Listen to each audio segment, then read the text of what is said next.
welcome you back. This is wonderful.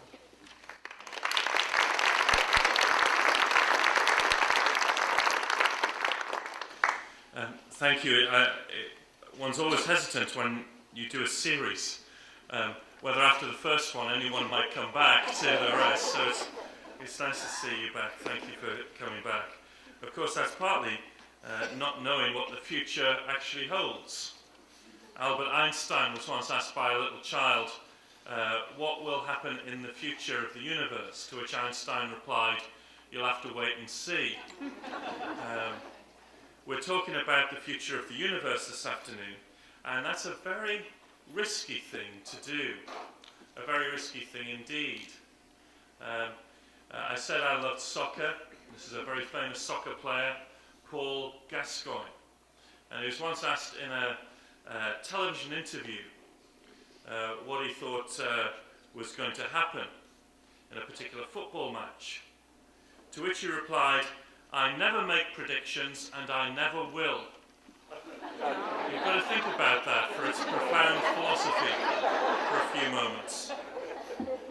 Of course, there are those in the past in the Christian church who haven't been reticent about prophesying the future. James Ussher, the Archbishop of Armagh, some of you will know, worked out in detail the date of creation, also worked out in detail the end of the world. He concluded that the world will end on October the 22nd, 1996. Well, we're still here. And even Google on the internet couldn't find any significant event that had occurred on October the 22nd, 1996. Do Christians say anything about the future or not? That seems to me to be the difficult thing for us to say, particularly as we live in a world which is fascinated about the future. And the popular interest, whether it be in books or movies.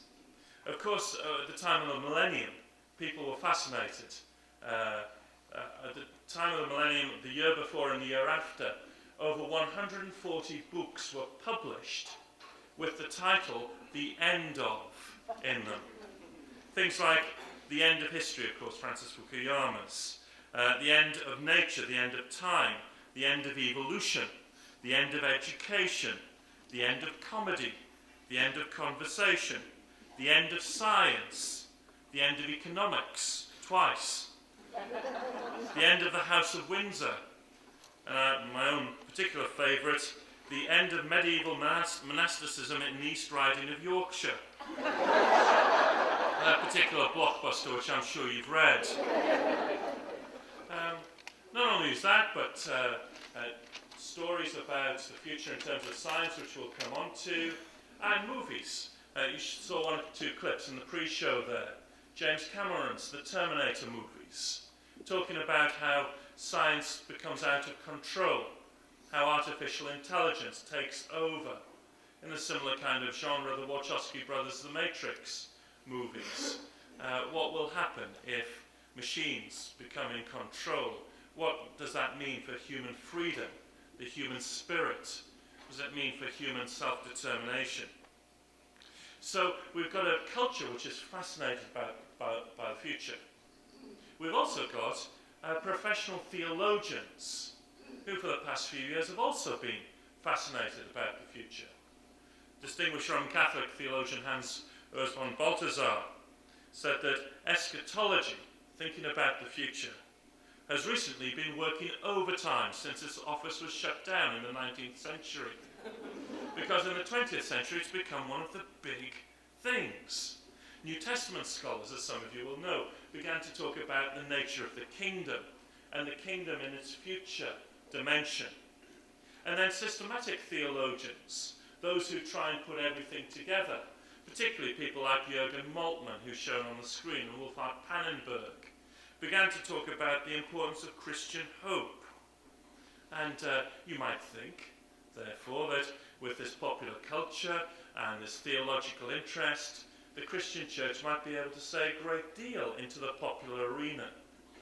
Well, it has said one or two things. And one of the things it's said is this particular series of books, novels. Fundamentalism in its Western guise, in terms of Western Christian guise, can be traced back, some say, to a series of 12 books published between 1912 and 1915 by A.C. Dixon, called The Fundamentals.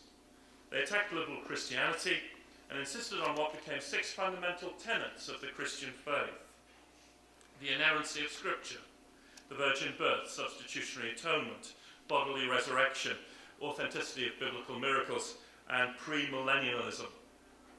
It was that belief in the future that was given popular form in an international bestseller by Hal Lindsey, The Late Great Planet Earth. Some of you will have seen it or bought it or read it. In fact, so much have these types of books become popular that one commentator said it's become America's favourite pastime. Or another commentator puts it, it's the doom boom. In 1995, Tim LaHaye and Jerry Jenkins published the first novel in what came to be known as the Left Behind series, a story concerning the rapture of believers, the taking of believers from the earth, before a 7-year battle leading to the ultimate return of Jesus. It's a publishing phenomenon. It's sold over 40 million copies worldwide. Remember I said Stephen Hawking sold 10 million copies worldwide. And you can get a children's series of it, books, movies, games, and even calendars, which I'm not sure, well, maybe only for 7 years or so. If you've not come across the Left Behind series, well, It's time to change. it's one of the movies. Unbelievable. The whole world turned upside down. What if This is insane. People don't just disappear. What's next, huh? you knew Your people are missing. Dozens of seats empty. What's going on, Captain? this How do you hide from something like this? was about to happen? I am standing in the middle of an all-out attack. Prepare to witness Are you telling me that they're dead? That they're not coming back? an ancient prophecy Thousands of years completed. It's written in the scriptures and guaranteed. about to become true. What's coming? It's gonna get a lot worse. Based on the New York Times bestseller, They're not here. They're not anywhere. Left Behind. If you start dreams against us, Nobody just walked off this airplane. We are at 37,000 feet. I don't know if they're dead or lost. Or even worse, or more of us disappear. The sun is gone. Fire is raining from the sky. Fear. When is the last time you slept? I'm gonna get you to a safe house. Deception. In the government, there was a serpent. Do you know who you're dealing with? Do you? Faith. I knew your message. I knew your words. Left Behind. The movie. All of it's true. Seeing is believing.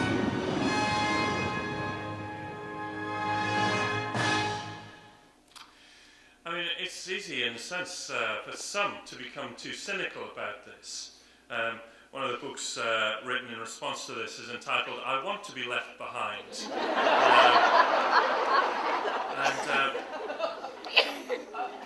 I think we shouldn't underestimate the influence that this kind of speculation about the future actually has, particularly, if I may say so, here in the States, where it picks up a kind of folk Christianity and is highly popular in lots of different ways. It has a long tradition. What this form of speculation does is it brings together biblical literalism with special insights, prophetic insights from the author, an interest in numerology, and forms a narrative. If you look at what the theology is behind it, then there are a few key passages. One is Thessalonians chapter 4, verses 13 to 18, a passage where Paul talks about the resurrection of believers at the last day. But this resurrection is replaced by the so-called rapture, where believers are taken physically from this earth, whether they're flying an aeroplane or driving down the high street at the time.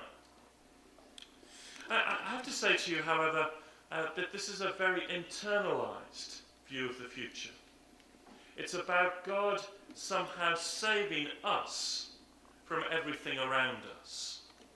The view of Scripture to me is much more broad than that. It's much more exciting than that. And particularly that God has a purpose not just for human beings, but the whole of the physical creation, the universe that we were talking about earlier. And let me try and spell that out in this afternoon's lecture, if I may attempt to do it, and still keep time for questions at the end. First of all, I want to suggest to you that science itself, when it comes to the future, is actually quite pessimistic. And therefore, the doctrine of new creation that Christians believe, and that Mr. Wesley believed, becomes very important. So, why is science quite pessimistic in this area? And there are four sources of pessimism. The first is environmental problems. Let's start close to home, if we may. We are using up global resources at a terrific rate. We are polluting the land and the sea at a terrific rate. And as well as those localized phenomena in some way, we're also affecting the planet as a whole through the erosion of the ozone layer and global warming. Now remember that the erosion of the ozone layer above the two poles is not primarily the worry that we're going to be bombarded by more ultraviolet radiation. That will be one of the consequences. One of the important things about the erosion of the ozone layer is that most of our weather is formed above the poles. It has a very important influence, and so you get unpredictable weather patterns appearing. Global warming, which I'll have a little more to say about on Monday evening. Monday evening, I think. I know it's quite controversial here in the States. But I have to say to you, from my perspective, that the evidence for this is quite clear, that we are polluting the atmosphere in a way that is leading not just to short-term effects, but to dire long-term effects. Now, Christian theology has been quite impressive in engaging with this. Many theologians have begun to write about rediscovering our responsibility for looking after the environment, what it means to be good servant stewards of this creation. But even if we solve this one, there are one or two other problems that we have coming towards us. The second is whether we're going to be hit on the head by a comet or not. A few years ago, some of you will remember that 21 fragments of Comet Shoemaker-Levy impacted Jupiter. You see some of the scars in the picture above my head. Some of these scars were so dense in the Jovian atmosphere, they were there for about a year or so. And as I mentioned earlier, one of the scenarios for terrestrial mass extinction is that of a comet impacting the Earth 65 million years ago and leading to the death of the dinosaurs. I think the evidence for that is good. However, what we have to say is that certain comets impacts, and by the way, that's Halley's Comet up there, a photograph taken by a Russian spacecraft called Vega 2, which shows the nucleus of the comet and the double lobe structure. Impacts of comets on the surface of the Earth are very rare, we think. By that I mean will happen on timescales not of 30 million years or so, but of 250 million years or so.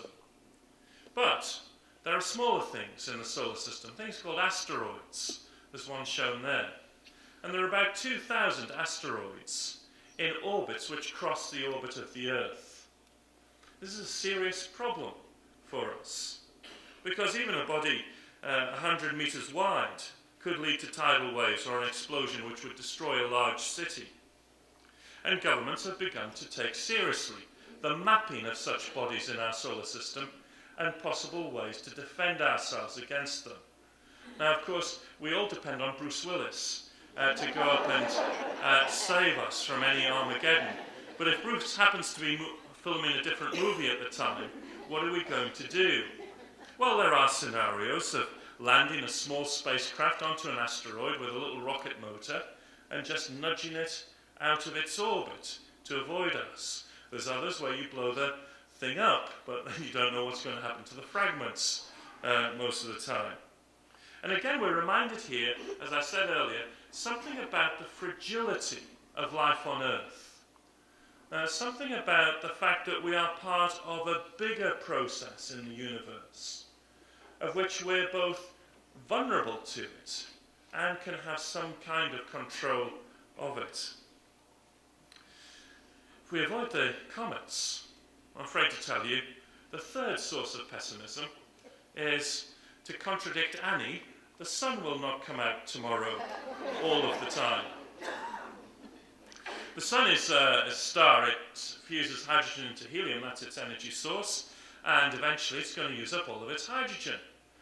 When that happens, it begins to desperately burn anything it can find, the other elements, and the outer layers of the sun swell up, so much so that the Earth will be encompassed in the outer layers of the sun, and we will melt. Now that will happen in about 4.5 billion years' time, so we're all right for tomorrow's sermons, at least. And you might say, well, in 4.5 billion years' time we'll be able to move to other parts of the galaxy, we'll be able to settle on different worlds, we might be able to terraform, which is to change the atmosphere of a particular planet so that it's inhabitable to life. That's true, although it's a reminder that we can't discuss the future simply by discussing the future of the Earth. We have to take seriously the universe, the cosmos, and our part in it.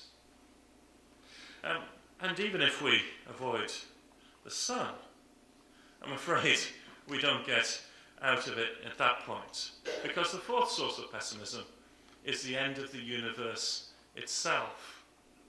I am saying, in a sense, we're all doomed this afternoon, but let me tell you why we're doomed.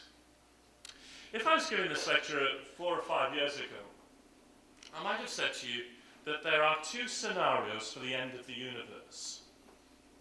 One is that the universe will continue to expand, but will slow down in its expansion. The other scenario, if there's enough mass in the universe, was that the universe would expand, but eventually get to a point where it would then collapse into the opposite of a big bang, a big crunch. And then some people thought perhaps then the universe would bounce. And in fact, the universe would expand again, you get this kind of oscillating universe going on.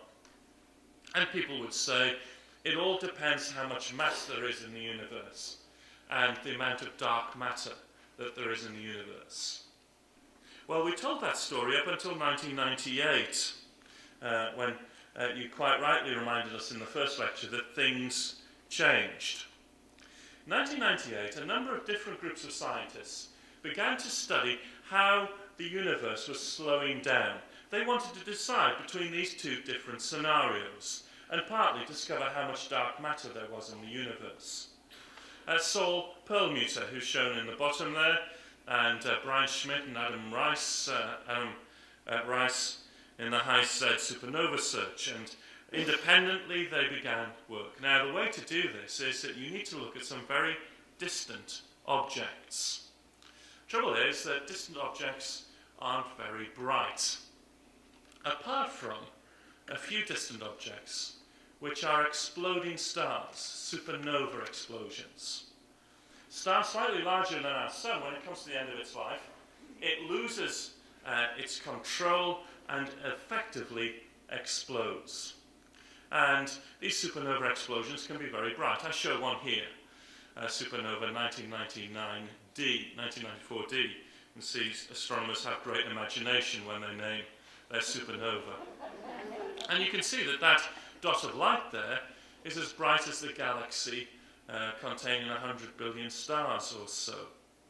And supernovas you can see over long distances, and that enables you to make measurements and determine how the universe was slowing down. It was a very difficult experiment to do. It took a lot of time with new instrumentation. Occasionally the astronomers would be interrupted by mobile phones, but that's the way things are these days. And do you know, I was doing a lecture the other day and my mobile went off. And just at the moment that I said, and the Lord said, and It's great. A very difficult experiment, but they were able to do it and published their results, and no one believed it. No one believed it. Because what they discovered was not that the universe was slowing down, but it was actually speeding up, the accelerating universe. And it threw the physics community into total panic because no one knew what was happening. Well, we mentioned the Wilkinson microwave anisotropy probe earlier, and in the last couple of years, those supernova measurements have been confirmed by measurements of the microwave background, which confirmed the accelerating universe. And so we find ourselves, and don't worry if you don't understand graphs too well, but we find ourselves in this situation. This is a plot of the relative size of the universe against its age. Let me just put this mic on, is that all right? The relative size of the universe against its age. And in the purple area was that area that we thought we might be in, where the universe would eventually collapse. In fact, we're one of the lines shown, either the red line, the blue one, or the yellowish line. It's probable that we're the red line, which means that the universe is going to expand forever and is increasing in its expansion. We don't understand what's causing this. We know it's being caused by something called the dark energy, but we don't know what's producing it. It could be a kind of vacuum energy where, because of quantum theory, particles are being formed and then destroyed in the vacuum of space, leading to this repulsive energy. It may be due to a new force. There's a line there shown called quintessence that some people have been speculating about. The honesty is that we're not too sure. What we do know, however, is, as T.S. Eliot said, it means that the universe will end not with a bang, but with a whimper. That the universe will cool down. As the universe expands, so energy will be smeared out more and more, and life itself will not be able to exist. The universe will progressively become cold, dark, and full of star remnants like black holes. Now we're talking on the timescale of about 30 billion years or so. And you might say to yourself, that's a long time. We don't need to worry about that, do we? Well, in fact, scientists have become very worried about it, in fact. And a number of scientists have tried to give us some source of optimism in the light of this. Some have said, well, this universe is only one universe in many universes. And therefore, even if we burn out, there'll still be other universes around. Well, I mean, that might be the case. I don't find it terribly hopeful in terms of human beings' future, or this universe's future. Others, like Freeman Dyson, have talked about how we might be able to manipulate our universe to survive. Now, Dyson has always been taken with the way that we've been able to do things, the way we've been able to manipulate the atmosphere. And Dyson argues that in such a universe, we might be able to transfer our intelligence to more hardy bodies, things that will be able to sustain us. Indeed, at the extreme, to transfer our intelligence to low-temperature dust clouds. Again, I have to speak for myself in this. I don't find that tremendously encouraging to end up as a low-temperature dust cloud. Nevertheless, it shows again the attempt to give a scientific solution to this. A third, Frank Tipler's Physics of Immortality. Frank does a similar thing to Freeman Dyson, and he argues that in a contracting universe, we might be able to build large networks that would sustain intelligence and indeed bring all intelligence to an omega point. The trouble with Dyson and Tipler's models is they're not terribly optimistic, and they are pre-accelerating universe, and both of them have major problems with an accelerating universe. It's interesting that these are symptoms, or examples of what theologians call the dream of human progress. In the year 1900, it was believed that physics would deliver us to a new utopia, that science, technology, and education would deliver us to a new utopia. In fact, it's something that if you watch Star Trek, Gene Roddenberry, the creator of Star Trek, picked up upon. Do you remember that when you get out into space, when science is all conquering, everyone on the planet Earth is brought together on the bridge of the Starship Enterprise, and you live together in harmony. You've got one or two problems with Klingons along the way, but apart from that, you're pretty much all right. That's the dream of human progress. And the belief that science, technology would deliver us to utopia comes back again in the scientific optimism of some of these folk. In fact, I think we need to just be a little more blunt and a little more honest. And the Starship Enterprise might take us some way, but it's not going to deliver the whole thing. This is Steven Weinberg, Nobel Prize-winning physicist, who famously said, "The more the universe seems comprehensible, the more it also seems pointless."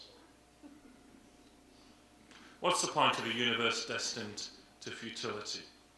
Quite a provocative statement. Now, I think we have something to say about that as Christians, but let me just give you a little break for a moment, if that's all right. I said I promised you some Simpsons earlier. I realise that some of you might have never watched any Simpsons, and so this will be an education in some ways. This is a series of clips from television shows and movies talking about the future. Just see if you can identify some characteristic themes as people think about or picture the future. It begins with a strange British comedy show called The Hitchhiker's Guide to the Galaxy, and then moves on through a number of different movies. But just see what you make of it for a few minutes, and let your minds have a break a little bit. So, we can just pick.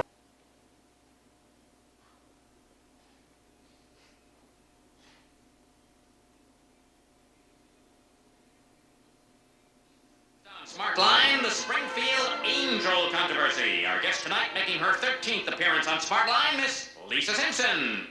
10th? Miss Simpson, how can you maintain your skepticism in spite of the fact that this thing really looks like an angel? I just think it's a fantasy. If you believe in angels, then why not unicorns or sea monsters or leprechauns? Oh, that's a bunch of baloney, Lisa. Everyone knows leprechauns are extinct. Look, you can either accept science and face reality, or you can believe in angels and live in a childish dream world. Science? What's science ever done for us? TV off. Science is like a blabbermouth who ruins a movie by telling you how it ends. Well, I say there are some things we don't want to know. Important things. Enough talk. It's smashing time.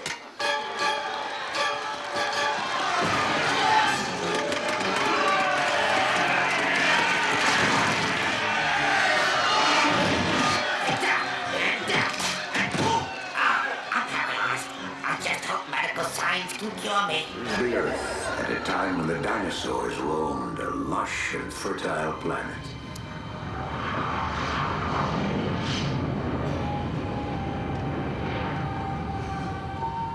A piece of rock just 6 miles wide changed all that.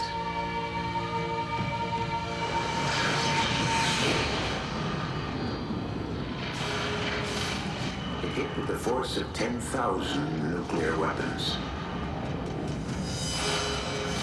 1 trillion tons of dirt and rock hurtled into the atmosphere, creating a suffocating blanket of dust the sun was powerless to penetrate for 1,000 years.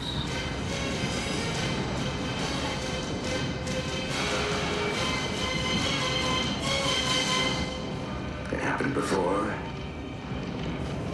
It will happen again. Sure, the continuation of our way of life, we've been preparing a network of immense caves, and we can put 1 million people in them, underground, for 2 years. On August 10th, we're going to hold a national lottery.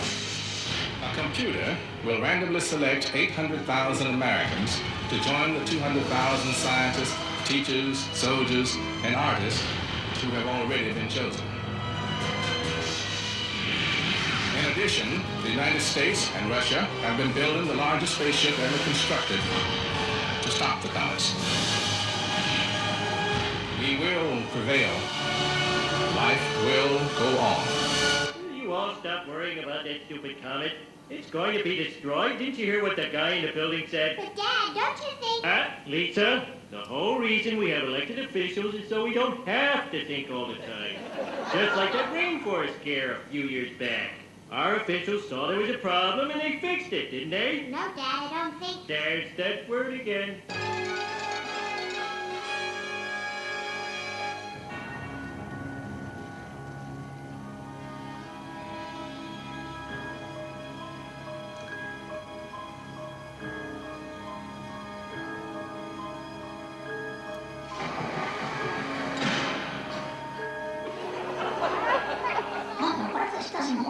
Well, then I have a backup plan. See, while the unprepared are still sitting around twiddling their thumbs and going...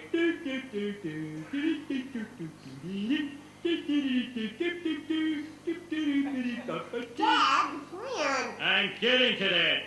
So anyway, they're going... Dad!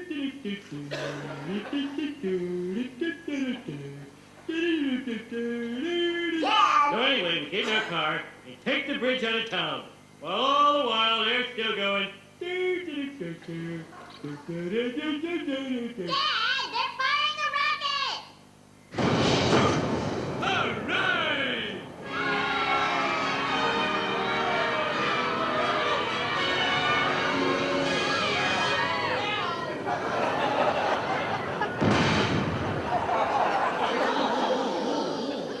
Off the bridge! We're down! It's times like this I wish I were a religious man. It's all over, people. We don't have a prayer.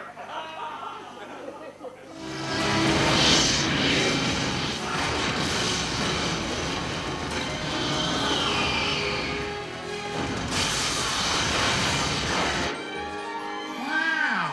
You think it flew up here? Well, it didn't ride up on no zebra. Look, a message. The end will come at sundown. Wait a second. I don't like the sound of that. I'm scared, Daddy. Too scared to even wet my pants. It's okay, son. Just relax and it'll come. Even Lisa Simpson must now agree we have witnessed a miracle. Hardly. Anyone could have written that. Oh, Angel, listen not to this child of Satan. Reverend, I gotta admit, this doomsday warning has me just a smidge Twitter-pated. Oh, now be calm, Ned. But be afraid also, tremendously afraid, for the day of reckoning is upon us.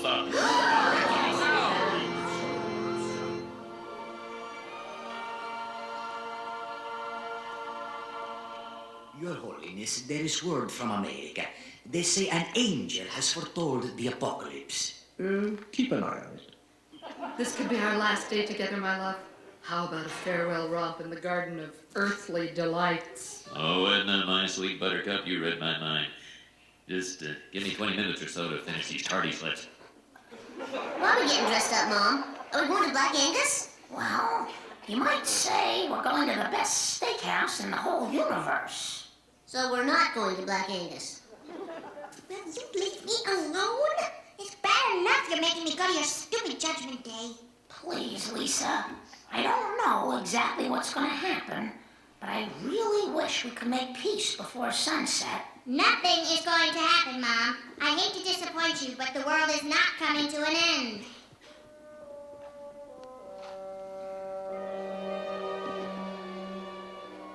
Well, shall we sing a hymn? Dear my God to thee, maybe? Or Amazing Grace? Nah. Oh, Marge, don't let go. No matter what. If they want you in heaven, they gotta take me too. 10 seconds till sundown.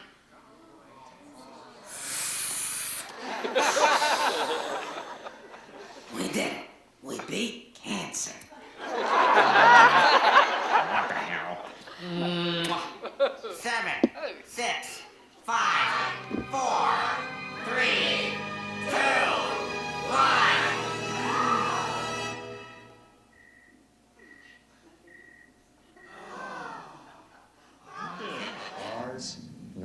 galaxies, nothing, just darkness. Can life go on? Well, life as we know it won't be able to go on, but can intelligence go on? Maybe, maybe not. If you lived in those future days, you would go out at night and not see any of this rich tapestry of galaxies out there beyond our own galaxy. The world, in fact, becomes an emptier, lonelier place as I see it. And in some sense, it will become a colder, dying universe over the eons. I don't know what you picked up, or your response to that in lots of different ways. The throwing away the cigarettes and saying I beat cancer. The sense in which I don't want to believe it, science must deliver us in some way, even the rocket that gets it wrong and goes and destroys the last bridge out of town. It ended up, of course, with Saul Perlmutter, one of the scientists behind the accelerating universe, talking about the universe as a colder, lonely, darker place. Now, I think Christian theology takes these things seriously. It doesn't go around and, in a sense, try and create scenarios which take away the seriousness of what science is telling us. It also tries to keep perspective on things. And one of the theologians who was able to do that, funnily enough, was John Wesley. I'm a Methodist, I have to include John Wesley in every talk that I ever do. But Wesley here actually is relevant, and very importantly relevant. Wesley was interested by the science of his day. He read widely, and someone just press the space bar on the computer, which is just sticking for a moment.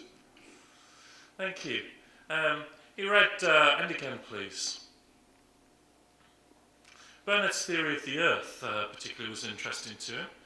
He read Hartley's Paradise Restored.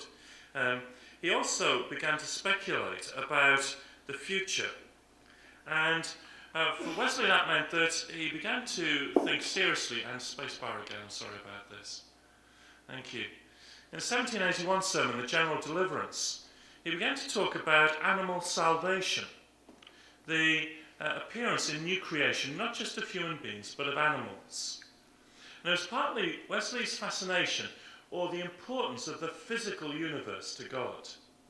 The fact that human beings alone weren't important to God, but the whole of creation was important to God. And Wesley, as he did this, did a very fascinating thing. He simply took the science of his day and he folded in to some of the biblical passages that he knew well. And I wondered what would happen if we did a similar sort of thing with the end of the universe. So let me try and do that with you, just for a few moments. And my clicker soon, that's it. What I'm going to do is to condense into about 10 minutes or 20 minutes or so something that really would take about 5 hours to spell out. And there's a great relief on your faces that it's not going to take 5 hours to spell out. But what I want to suggest to you is a number of biblical themes, which for me are important in terms of the scientific picture that we've just been talking about. And more than that, allow us to begin to speak to some of the concerns of popular culture as we've seen them. The first is this, that a central biblical theme is that of new creation. At the heart of the way the Bible often talks about the future is that theme of new creation. So, for instance, in Revelation chapter 21, I saw a new heaven and a new earth. This isn't just about a renewed people of God. This isn't just about even a renewed earth. This is about a renewed creation, a new creation. It says to those who talk about an otherworldly hope, the Left Behind series, that actually God's purposes are beyond just humanity. It's about the whole of creation. And it says to the scientists like Dyson and Tipler that actually God's future isn't just about sustaining this present creation for as long as we can get it in dust clouds or whatever, but is about new creation. Second theme is that this new creation is only possible because of an action of a creator God.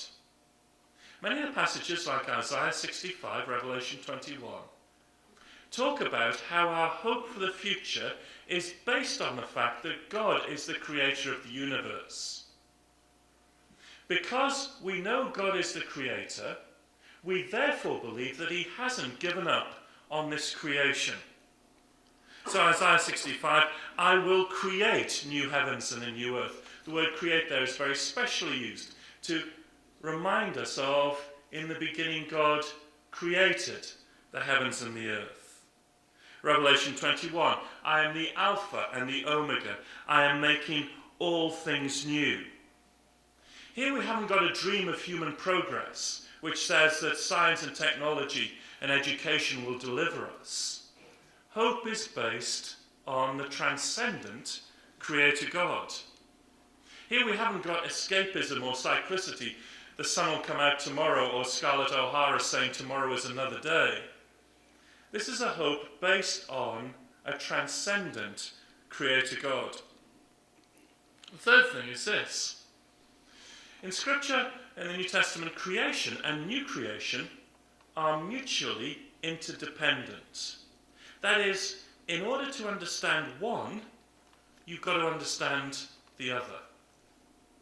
I don't know if you've ever read a detective story where you haven't finished the book.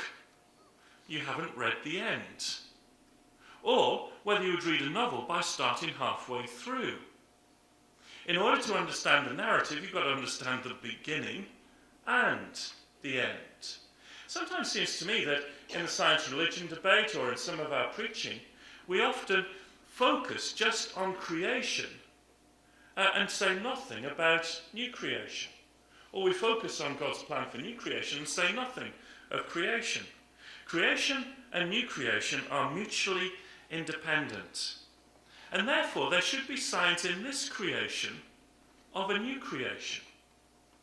And I wonder, do you remember that passage in Romans 8 where Paul talks about how this creation leans forward, groans for that which is to come? Paul is saying that there will be signs within this creation of new creation. Fourth, this new creation is characterized by transformation of this creation. Rather than a total annihilation beginning again, God transforms this creation into new creation. Just hold on, one or two of you might say. We're biblical scholars. That can't be right, because we know 2 Peter 3 verses 10 to 13. And some of you might be saying, what do you make of this? But the day of the Lord will come like a thief. The heavens will disappear with a roar, the elements will be destroyed by fire, and the earth and everything in it will be burned up. A traditional interpretation of 2 Peter 3. Well, as Richard Borkham has pointed out, I think very well, the images here are not of fire used, as the Stoics or the Zoroastrians did, of renewal starting again. But the images are from Jewish apocalyptic, where fire is an image of judgment, an image of purifying. And Borkham and others have argued that a better translation of this is that the earth and everything in it will be laid bare, will be laid bare in front of God's judgment. And so God's purposes are not to say, well, guys, that creation was a bit of a mistake. I'll start all over again. God is committed to this creation because he wants to transform it into new creation. And therefore, Christians need to be at the forefront of arguing for the environment and looking after the environment. Why? Because God's purposes are still with this creation. He wants to transform it into new creation. Fifth, I've already touched on it, but let me just... I think we need to remind ourselves at times that central to these passages is a very strong theme of judgment. Now, we don't like talking about judgment these days, but it seems to me that it's fundamental that there is is a process of judgment going on in this transformation. Sixth, there is in God's purposes in the future both process and event. Do you remember the images about the second coming in the New Testament? The images that some of our left behind brothers and sisters take up very strongly. I think the danger for those outside fundamentalism is to neglect those images completely. It seems to me what the images of the second coming are suggesting are that God's purposes are through working both in processes and events. That is, God works in the universe, both behind the scenes, if you like, subtly, quietly, and in certain specific events. I mean, don't ask me to imagine what the second coming of Jesus is going to be like. That's for many strong cups of coffee and 4 or 5 hours discussion together. But I do want to hold on to the fact that God works both by events, specifics, particulars, as well as through processes. For example, when we talked about the revelation of God earlier, we talked about how God reveals himself in many and various ways through the universe itself. But he does reveal himself also at particular times in particular ways, supremely in a particular person, Jesus Christ.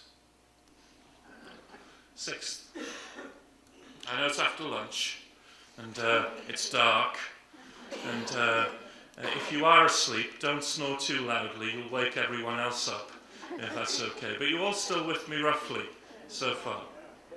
Sixth is this, or seventh. Is it seventh? I've got lost. I'm so excited. The seventh, because I'm really into this, sorry. The seventh is the importance of resurrection. I was at a lecture not so long ago by a leading atheistic philosopher. He was talking about the purpose of life. He gave a brilliant lecture, it was an hour or so, where he talked about the purpose of life. And at the end there was a time for questions. A woman at the back stood up and said, "Thank you very much for the lecture, but what do you understand will happen at death?" To which he replied, "I don't know, I've never died." Now it was a good answer, and in that kind of university environment we all laughed politely at his answer, but the girl wasn't taken with it. She pushed him again and said, "Look, tell me," she said, "if you're going to understand life, you've got to understand death." So he said, I don't know the answer to that question. He said, "The only way that I would know the answer to the question, what happens when we die, is if someone died and came back from the dead to tell us what had happened." Now, if I'd been bold enough, I'd have been straight there and said, that's what Christianity says. That we know something of the future because of the belief that Jesus has been raised from dead. We don't know everything about the future, but we do know something. And in fact, Paul in 1 Corinthians 15 will take this on and develop it to talk about how Christ is the first fruits, the model, that which comes first, to tell us about what the future of the universe will be like. The resurrection seems to me to be of central importance. A bodily resurrection says that rather than God's purposes having nothing to do with the material, God raises the body of Jesus. He has a commitment to the physical, and therefore by implication God has a commitment to the physical of this universe. But it also points us towards the fact that the universe is not an end in itself, as C.K. Barrett, great New Testament scholar, says. Paul's view of resurrection means transformation. And what we have with the resurrection is, you give us a push. Thank you. What we have with the resurrection is an important historical particular event. My colleague at Durham, Bishop Tom Wright, N.T. Wright, has just published this large book, The Resurrection of the Son of God. I don't know how many of you have come across it. If you do buy it, read it, you'll be fascinated by it, and then you can replace one of the walls of your house with it. It's so large. Tom does a careful historical analysis of the resurrection. And he says that basically, resurrection denied by pagans, affirmed by many Jews, was reaffirmed and redefined by Christians. A bodily resurrection, as they experienced it in Jesus. And if we take that seriously, what does that mean?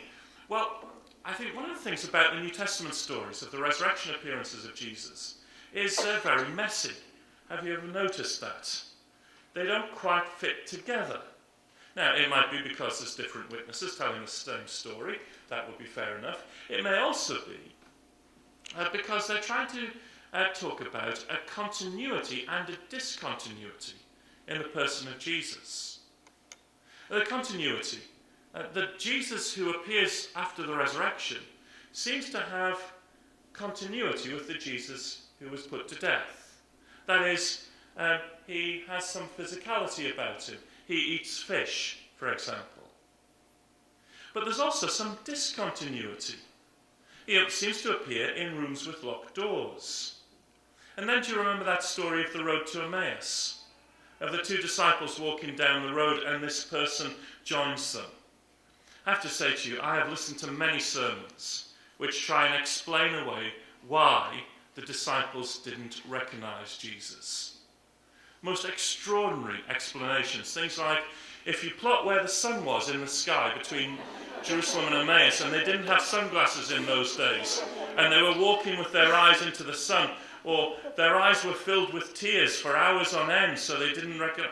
I mean, why didn't they just turn around and... I think what Luke is saying is just a very simple thing. This was the same Jesus, but he was different. There was something different about him. And it was only when he took the bread and he broke it that they realized who he really was. So continuity and discontinuity. Now, if we apply that to the universe, that means that God's new creation, in terms of the physical nature of creation, will have continuity and discontinuity. I believe that God, in terms of new creation, has plans for the physical. There will be a place of time and space and matter. But that those forms of space and time will not be as limiting as they are now. It will be a more than physical place. I believe that you and I will meet again in new creation, and you'll be able to recognize me and say, you got all of that wrong, David, didn't you? But there will be that embodiedness to human nature, which is so part of who we are now. Now, I could go on, and I won't. The final point, and I'm not sure it's on here. Let me just do one more. Is, I think, lastly, the work of the Spirit seems to me to be extremely important in the work of God between creation and new creation. The Spirit is the one who is at work continually in the process of renewal. Often, we've talked about that in the life of the individual believer. We've said that the Holy Spirit is at work in bringing about the new creation in the believer. We've often talked about that in terms of the church. The Holy Spirit is at work in the church. The Holy Spirit is also at work in the universe, in this process of movement, transformation from creation to new creation. Now, you might say, is there any relevance in all of this? Well, I hope there is.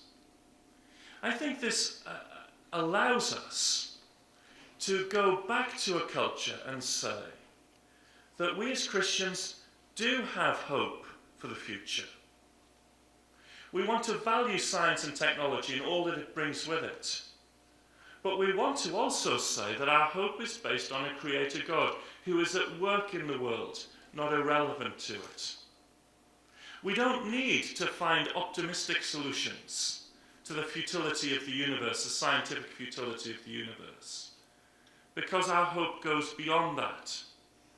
That just as the Christian hope for life after death is not based on anything eternal that will survive in us, but is based on the loving purposes of God in resurrection.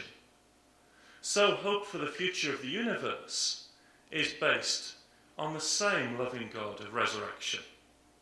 Let me stop there, and let's have some conversation and comment and criticism again. Thank you very much.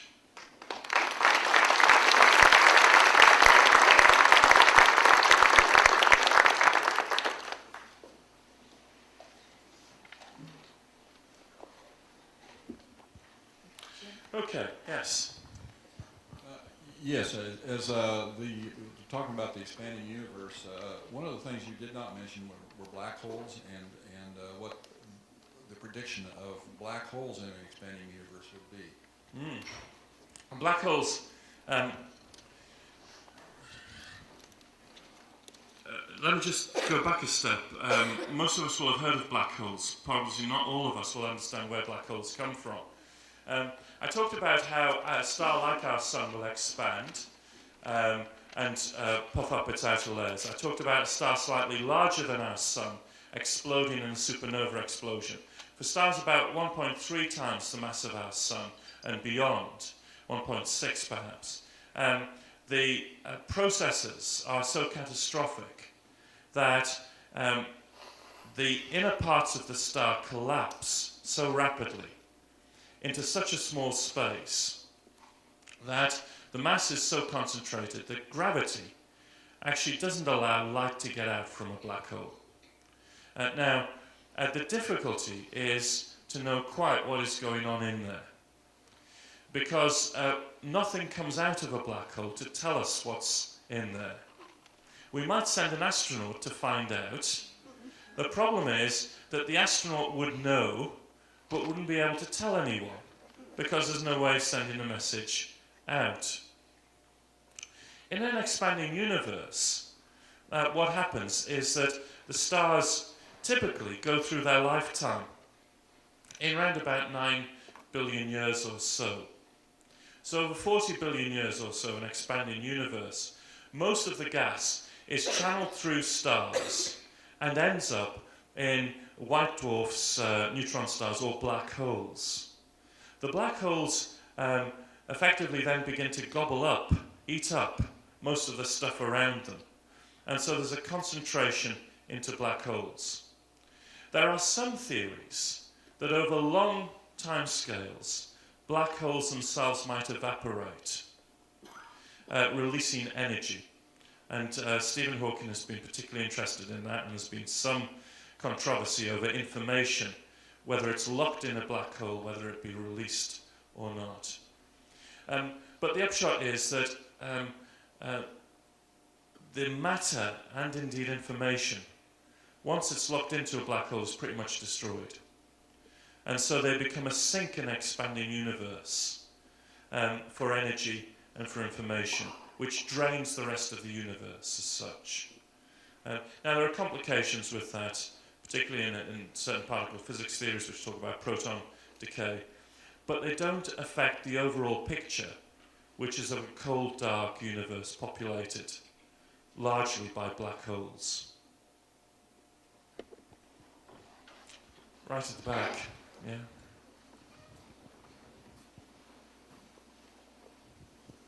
Following up on your comments regarding the continual expansion of the universe, especially with in the context of the black holes, what does this say for the entropy of the universe if we anticipate a continual expansion and a cooling? Are we not saying that we have a decrease or an increase? An increase. An increase in entropy. An increase in entropy. So are we still saying that this is a closed system? Yes, we are in that sense, because we don't need to bring the entropy in from anywhere else. It's just part of the dispersal of the expansion of the universe. That's what's driving the entropy increase.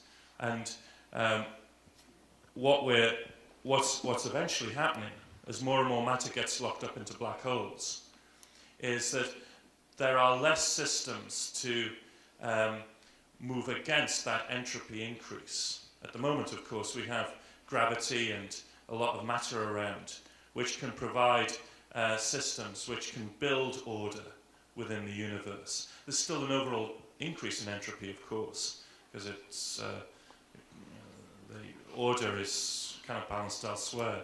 But once you get black holes, you get just this onward movement without any places. And this is the problem with Dyson particularly. In terms of Dyson is wanting to create large structures to maintain intelligence.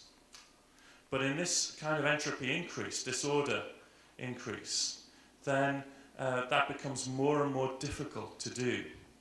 And so you end up with very basic structures like gas clouds as the only way to try and keep intelligence going. And it ultimately fails in an accelerating universe.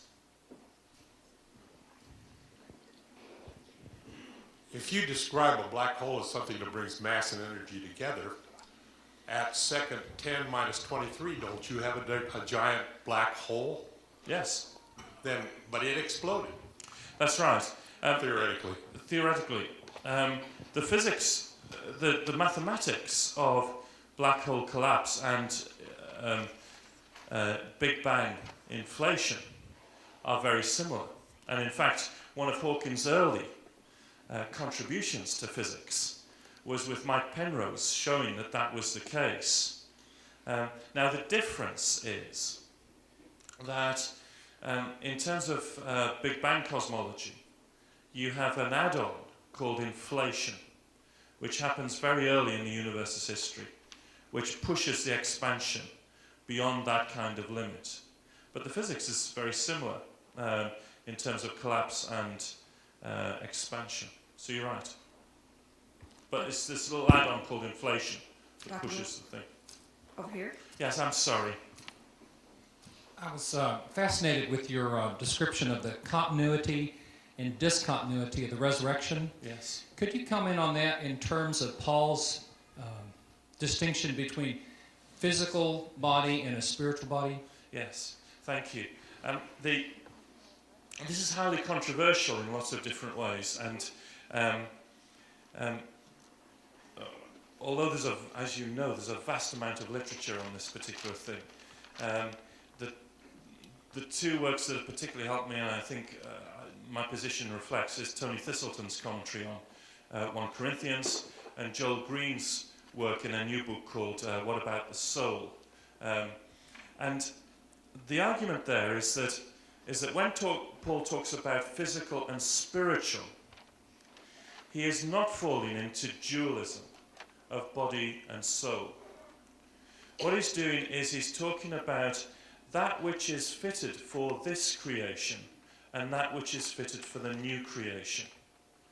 And there's enough within that, particularly, 1 Corinthians, where you get the image of the seed and the plant going on, to say that Paul's understanding of the spiritual is not something within the body that's separate to it or distinct from bodily. It's more than. So it's the flowering of the seed into, not flowering, the growth of the seed into the plant.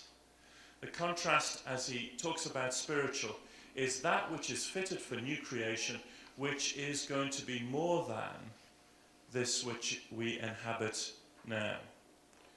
Now, just to try and illustrate that for a moment, if I may, C.S. Lewis, of course, picked up on Platonic images and talked about the shadowlands.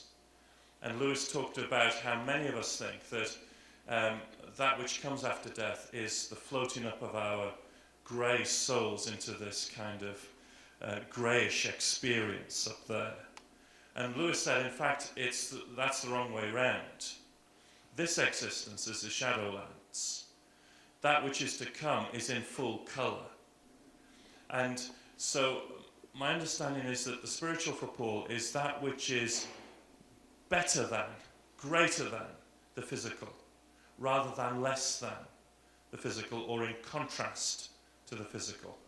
But that's quite detailed biblical exegesis that goes there, because Paul is using as you know, a whole number of different images and trying to illustrate different things. But 1 Corinthians 15, Tony Thistleton, and 2 Corinthians 5, Joel Green, I think helpful in that. A question here. Dr. Wilkinson, yes. Going back to the expanding universe. Yes, I'm sorry I can't see you just at the moment because of the lights. Okay. Oh, yes. Okay, is there any knowledge or any thoughts or theories about, are we expanding to be absorbed onto a surface that's outside of our sphere of perception, or other universes out there drawing us outward? No, I don't think so in that sense. I mean, I think someone asked very early about what are we expanding into, and I said I don't know, and I'll give exactly the same answer to that. I don't know. But your question raises for me something that, if I had time, I might have speculated a little more on, and if I may just use the opportunity to speculate on it, although it doesn't actually answer your question. Let me be honest about that. And that is, are there levels or dimensions of experience that actually help us to think about some of the things I've been trying to say over here, and some of the things more generally? And one of the things that we do know is that this universe seems to have more than 4 dimensions of space-time. Now, we experience our 3 dimensions of space and our 1 dimension of time, and most of us are happy with that. Some of the newer theories of how the universe was formed suggest that the universe might have 11 dimensions or 26 dimensions. The reason that we don't experience them is that they're literally rolled up into very little spaces, and we don't experience them, leaving our 3 dimensions of space and 1 dimension of time. It's very interesting to begin to speculate what a universe would be like if it had more dimensions of space and more dimensions of time to it. And there's some controversy over this. But some people have done a little bit of work in it. And it may be, for instance, that if there were more dimensions of time, time would not be limiting in the same way that it is for us now. Okay? Now, if that was the case, it might be that this gives us a model to talk about what God is transforming creation into new creation. This is complete speculation, by the way, but it's sometimes interesting just to speculate together. It might be that the new creation has more dimensions of time to it. That is, time is real, but it's not limiting in the way that it is for us now. And the same might be true of space. So, for what it's worth, I mean, I think there may be something in that, just to think a little bit about, in terms of that which is to come.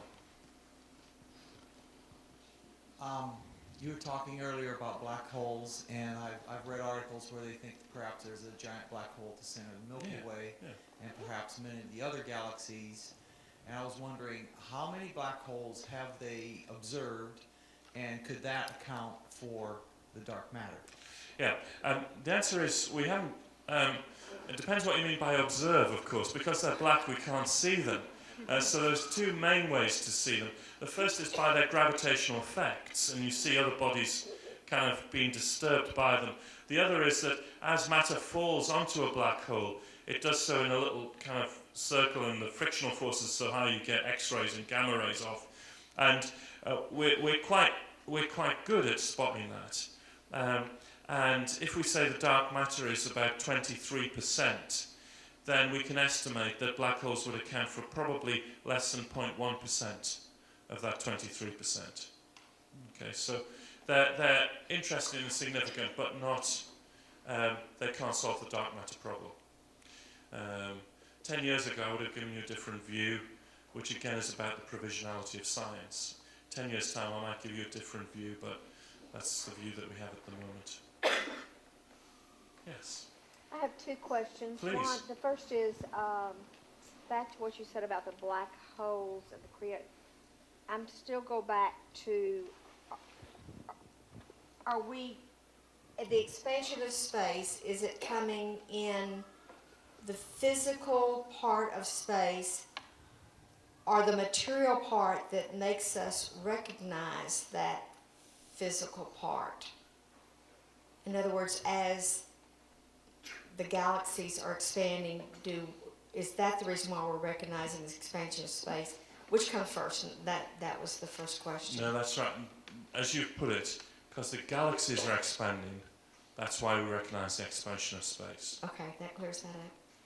Have you heard, read, or anything about a theory that we live on one plane, but the realization of that plane, all of us have probably, most of us have experienced some time where we knew we were going to be in an accident, or we knew something was happening, whether you call it ESP or whatever, that we live on one plane, but we actually only experience on a different plane. Yeah, I'm not sure I know exactly what you're referring to, but I know of something like it. And a mathematician called E.A. Abbott a number of years ago wrote a book called Flatland. Have any of you come across Flatland? A few. It's a thought kind of experiment. It says, what would it be like if we lived in 2 dimensions of space rather than 3 dimensions? And so you construct this world on the basis of 2 dimensions of space. It means, for instance, that you can't have houses with doors to them because you can't get in and things of this sort. And then Abbott said, and others have developed it, imagine that here we are.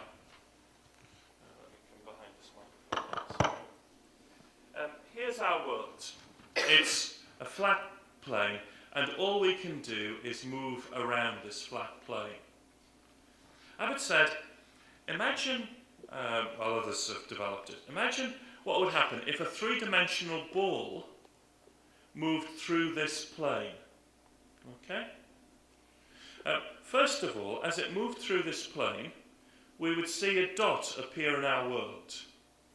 The dot would expand as a circle, eventually get to a certain diameter, and then it would reduce back to a dot and would disappear. Now the argument here is, does this help us in thinking about God's relationship to the universe? And some people have argued that it does.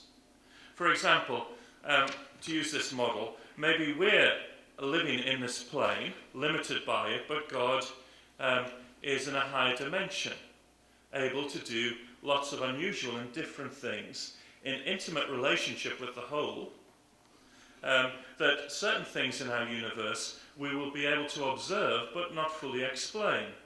So that the resurrection, for example, becomes something which we observe but can't fully explain in terms of our own terms because it's beyond this world.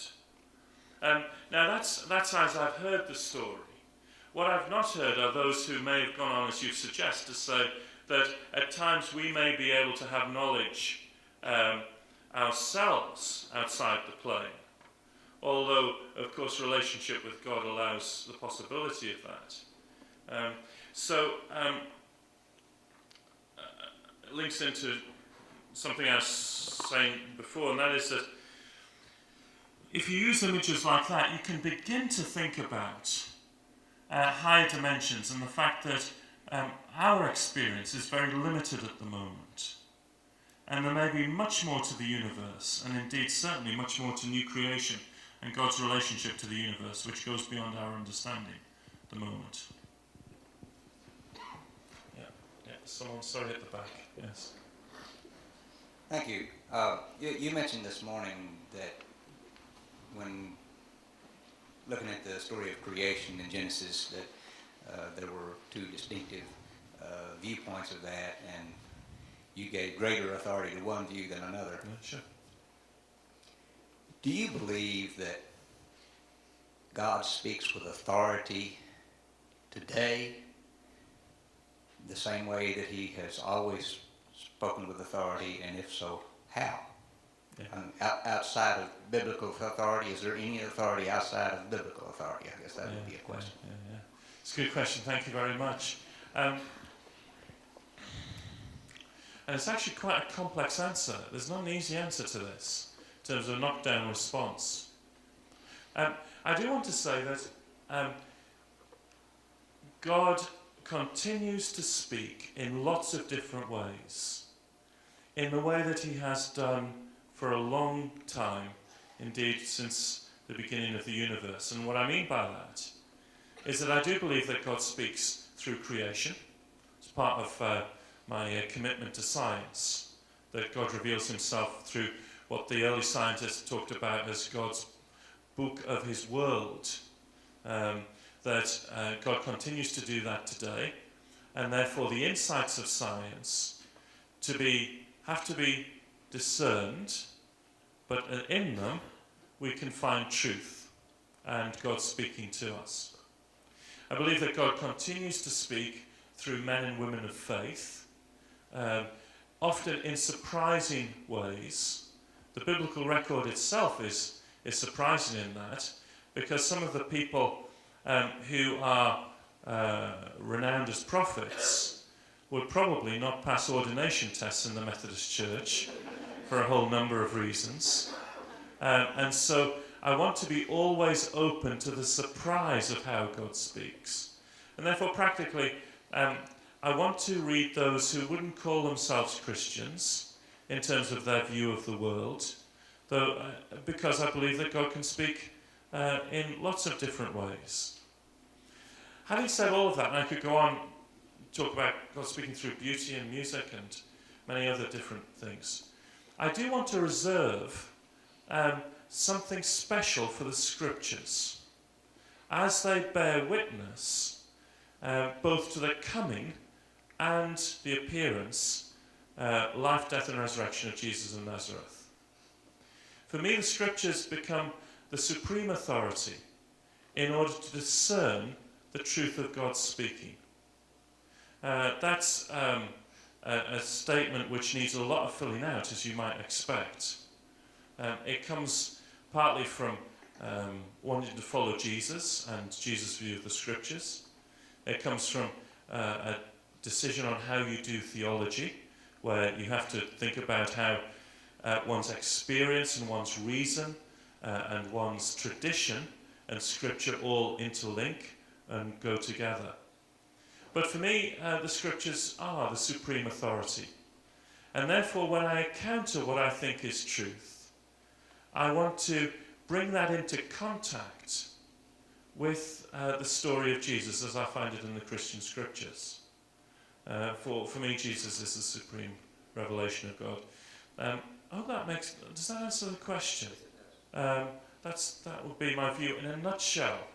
But, that's a whole lecture course in systematic theology in itself. Yeah, there's one here. How are we doing for time, by the way? Would you be able to relate? Yeah, about 5 more minutes. Okay, thank you. Yeah, my question is, would you be able to relate the speculative theories of antimatter and anti-gravity as perhaps an explanation why Jesus could go through walls, and perhaps what we, when we die, can happen? As Paul has said, we live this corruptible body into one that is incorruptible. Sure, thank you.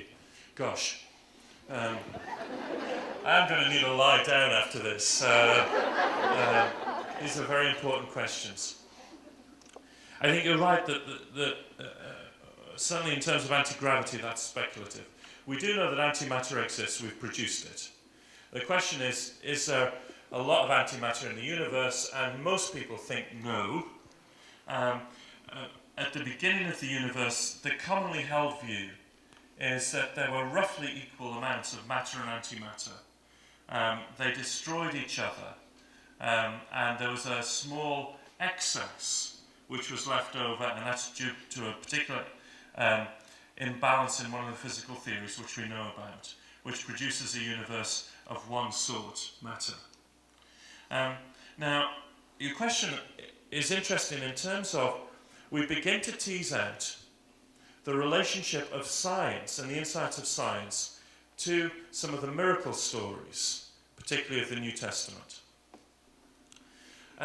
When we come to miracles, we open up a vast and complex field.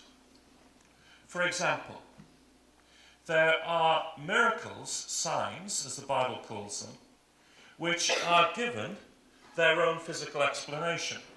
So in Moses and the parting of the Red Sea, it says, a strong wind came and parted the sea. The physical explanation is there. The miracle is that it happened at just the right time, of course. We then move on to Jesus walking on the water, where there don't appear to be any immediate physical explanations for it, although, of course, the rationalists who wanted to give explanations to everything began to think about whether Jesus was walking on a sandbank or something of that sort. It didn't seem to occur to them that fishermen who knew the Sea of Galilee might actually realise that Jesus was walking on a sandbank rather than on the water. But it does raise the question of whether we need to find physical explanations for miracles. And I think I'm going on too much, forgive me. I think what I want to say is I want to be open to that. I want to be open to a God who works in unusual ways using the present laws of physics, some of which we might not know about at the moment. And therefore I want to be open to those possibilities, the type of things that you suggest. At the same time, it seems to me that the God of creation, I need to safeguard a degree of freedom for God to work in completely unusual ways within the universe. Now, the laws of physics for me are an expression of God's faithful, sustaining relationship with the universe. That's just the way that God relates, and I want to hold that very strongly, not least because that's one of the ways that God speaks. But there also may be times when God goes beyond that normal, sustaining relationship with the universe. To use an old illustration, my children, in order to grow responsibly, need to know with a certain amount of security what bedtime is. I mean, if they know what time they normally go to bed, they can develop responsibility and choose what they want to do before that time. If, as a parent, I was continually changing my mind about what time they should go to bed, then they wouldn't be able to grow responsibly. However, there are occasions as a parent when Newcastle United are playing Manchester United and it's on the television, when for a specific purpose I'm prepared to say, tonight bedtime is suspended. Okay? Now, if I was doing that all of the time, they would live in a completely capricious world where they wouldn't know where they were. If I never did that, they would live in a predictable world, which I think at times would lack acts of grace, the unexpected. Now, you see where I'm trying to go with this? I'm trying to say that a God who we see in Jesus is a God who sustains the universe in a faithful way, but at the same time may decide to do things unusual completely beyond the present laws of physics, his own regular sustaining. Of course, that raises huge questions, not least the problem of evil, in terms of why does God do that on certain occasions and not on others? And to that I don't have an answer, to be honest. I don't know. But I want to maintain that kind of tension. So be open to possibilities that we don't know everything about the laws of physics, but also to say that God may work in completely unusual ways. How are we doing? One? Sorry. Thank you very much. This is a quote from Aquinas. To one who has faith, no explanation is necessary. To one without faith, no explanation is possible. Thank you. I mean, Thomas, of course, Thomas, of course, was one of the great philosophers and theologians, and yet found himself seeing theology done from the basis of faith. Aquinas is often seen as the great intellect, trying to give us various ways to God. But Aquinas would say quite clearly that those ways only make sense out of an encounter with God in some kind of way first. That faith, or theology in general, to use something, theology is faith seeking understanding. And that's been a long tradition in Christian theology. I think I need to draw to a close. I hope that I've encouraged your faith today and encouraged your seeking of understanding. I'm delighted to have been stretched so far by the questions that you've been asked. I'm sorry I haven't done justice to them, but maybe I need to leave it there. Thank you very much.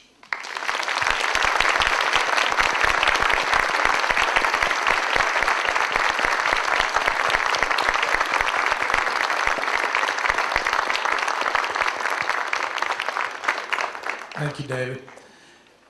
I want to remind you that there is a basket at the back of the room. If you would like to help underwrite this and other such events, that would be very helpful to help make this possible, but also other events like this, which are very important. And you're welcome to give at the back of the room there in that basket. Thanks a lot, and hope to see you tomorrow morning. Oh, baskets in the front and the back. They're in the front. They're in the front.